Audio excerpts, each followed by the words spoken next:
जी छात्रों नमस्कार। आज हम लोग प्रायिकता में सिक्के वाला सवाल करेंगे। देखिए सिक्के वाले सवाल का क्वेश्चन क्या है, पहले इसको समझते हैं हम लोग।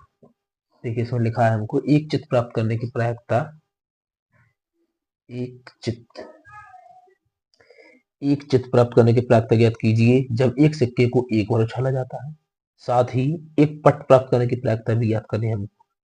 तो देखो एक चित्त आने की प्रायिकता और एक पट आने की प्रायिकता। अब देखिए मान के चलिए कोई एक सिक्का हमारे पास, कितना है, एक सिक्का है। तो एक सिक्के में हमारा एक बार चित्त कुल परिणाम कितने हो जाएंगे, प्रयोग के कुल परिणामों की संख्या। तो एक बार चित्त आएगा यानी हेड आएगा, एक बार टेल आएगा। तो देखिए कुल परिणाम कितने हो जाएंगे, 2 हो जाएंगे। तो कुल परिणाम की संख्या कितनी हो जाएगी, 2।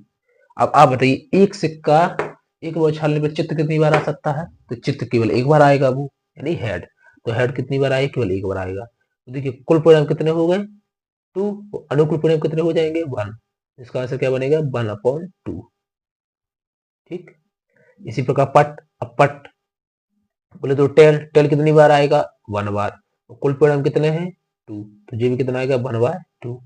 क्यों, क्योंकि देखिए फॉर्मूला होता है हमारा घटना के अनुकूल परिणामों की संख्या बटे में प्रयोग में सभी परिणामों की संख्या, मतलब प्रयोग के कुल परिणामों की संख्या। तो ये हमारा फॉर्मूला होता है।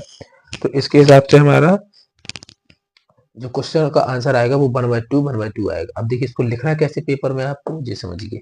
देखिए आपको टाइम को ध्यान में रखते हुए मैंने पहले से लिख लिया है, मैं आपको समझाता हूँ। देखिए तो क्या करना, आपको घटना लेनी, माना कि घटना ई बराबर चित्त प्राप्त हो और एफ बराबर पट प्राप्त हो।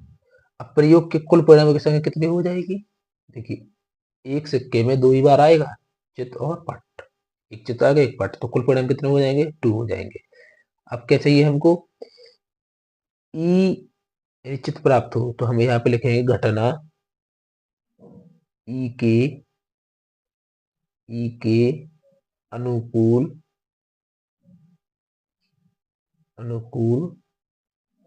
परिणामों की संख्या। घटना ई के अनुकूल परिणामों की संख्या तो कितनी आ जाएगी, 1। यानी जो चित्र हमारा कितनी बार आएगा, एक ही बार। क्यों, क्योंकि घटना ई बराबर क्या लिया हमने, चित्त प्राप्त हो।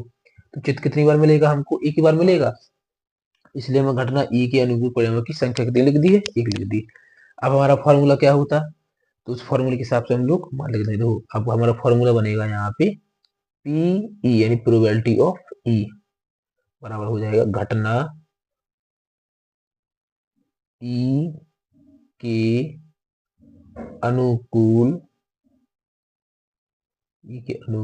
परिणामों की संख्या,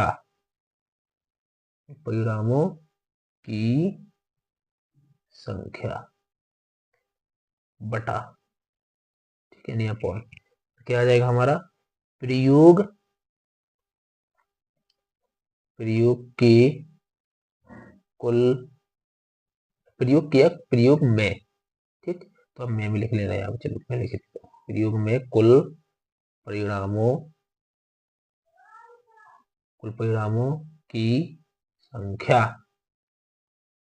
ठीक, इस प्रकार से आ जाएगा। तो हम लोग अब यहाँ पे क्या करना है हमको, देखो तो ये क्या हो जाएगा हमारा, पी ई इक्वल कितना हो जाएगा, तो ये घटना ई के अनुकूल परिणाम की संख्या कितनी है, 1। तो कितना लिखेंगे, 1 बटे प्रयोग में कुल परिणामों की संख्या। तो देखो प्रयोग में कुल परिणामों की संख्या कितनी होगी, 2। तो कितना लिखेंगे, 2 बटे में 2। तो ये हमारा क्या हो जाएगा, चित्त आने की प्रायिकता होगी। ठीक, इसी प्रकार से हमको पट्ट आने की प्रायिकता भी याद करनी है। तो पट्ट के लिए भी क्या लिखेंगे हम लोग, अनुकूल परिणाम लिखेंगे इसी टाइप से, है ना। इसी प्रकार से लिखना है हमको।